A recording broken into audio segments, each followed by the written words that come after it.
Sir Vemireddy Prashanth Reddy గారు కొంచెం మీ కోవూరు సమస్య వరకు చెప్పండి మేడం. ధన్యవాదాలు అధ్యక్ష. ఎల్నో ప్రభావంపై ఈ సభలో చర్చ జరుగుతున్న సందర్భంగా నెల్లూరు జిల్లా కోవూరు నియోజకవర్గ ఎమ్మెల్యేగా మా ప్రాంత రైతుల సమస్యలు మీ ద్వారా సభ దృష్టికి తీసుకొస్తున్నాను అధ్యక్ష. రైతు బాగుంటేనే రాష్ట్రం బాగుంటుంది, నీటి భద్రత ఉంటేనే రైతు భవిష్యత్తు భరోసా ఉంటుంది. కోవూరు నియోజకవర్గం ప్రధానంగా వ్యవసాయ ఆధారిత ప్రాంతం. పెన్నా నది, సోమశిల జలాలు, తాగునీటి కాలువలు మా ప్రాంత రైతాంగానికి ఎంతో కీలకం అధ్యక్ష. ముఖ్యంగా వరి సాగుతో పాటు ఆక్వా, ఉద్యానవన పంటలు కూడా రైతు జీవన ఆధారంగా ఉన్నాయి అధ్యక్ష.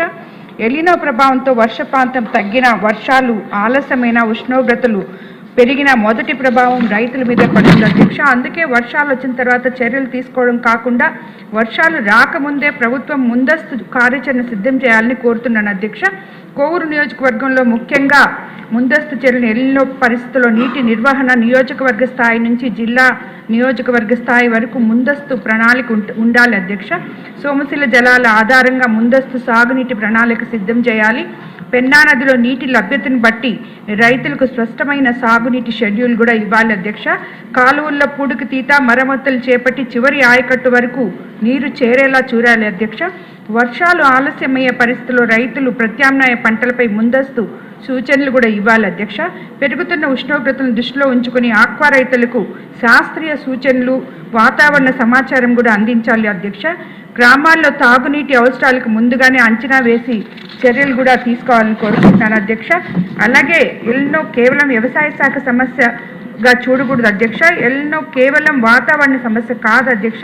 ఇది రైతు ఆదాయం, గ్రామీణ ఆర్థిక వ్యవస్థ, మన ఆహార భద్రతకు సంబంధించిన సమస్య అధ్యక్ష.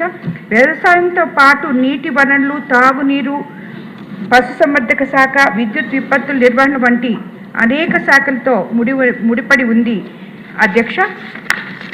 అదృష్టవశాత్తు అన్నపూర్ణ ఆంధ్రప్రదేశ్గా పిలుచుకునే మన రాష్ట్రంలో ఉష్ణోగ్రతలు పెరుగుదల, లోటు వర్షపాతం వ్యవసాయం పడి రైతాంగం నష్టపోకుండా ముఖ్యమంత్రి గారు, వ్యవసాయ శాఖ మంత్రి గారు తీసుకున్న జాగ్రత్తలకు ధన్యవాదాలు అధ్యక్ష. గత ప్రభుత్వంలో నిర్వీర్యమైపోయిన నీటి సంఘాల అధ్యక్షులను ఏర్పాటు చేయడం వల్ల మంచి జరిగింది అధ్యక్ష.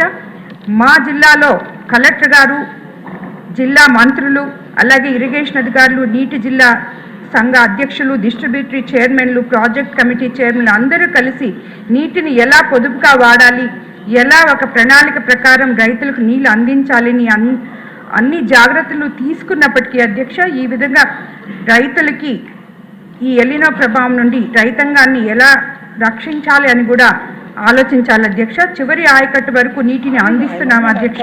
ఉద్యానవన పంటలు కాపాడు కోసం ఎప్పటికప్పుడు హార్టికల్చర్ అధికారుల ద్వారా అవగాహన కార్యక్రమాలు కూడా చేపట్టడం జరిగింది అధ్యక్ష. ప్రాజెక్టులో ఉన్న నీటిని వృధా కాకుండా ప్రతి నీటి బుట్టును ఉపయోగించుకోవాలి అధ్యక్ష. ఇంకా మిగిలిన జలాలు ఉంచడం నిజంగా రైతు ప్రభుత్వం అంటే ఇలా ఉండాలి అని సూచించిన ప్రభుత్వం మన కూటమి ప్రభుత్వం అధ్యక్ష. రాష్ట్రంలో కూడా కరువు సమస్య రాకుండా ముందుగానే ఆలోచించిన ముఖ్యమంత్రి గారు ఎల్లిన ప్రభావం మన రాష్ట్రం మీద లేకుండా ముందుగా తీసుకున్న జాగ్రత్త వల్ల నేడు రైతాంగం నష్టపోకుండా కాపాడుకుంటున్నాం అధ్యక్ష. ధన్యవాదాలు అధ్యక్ష.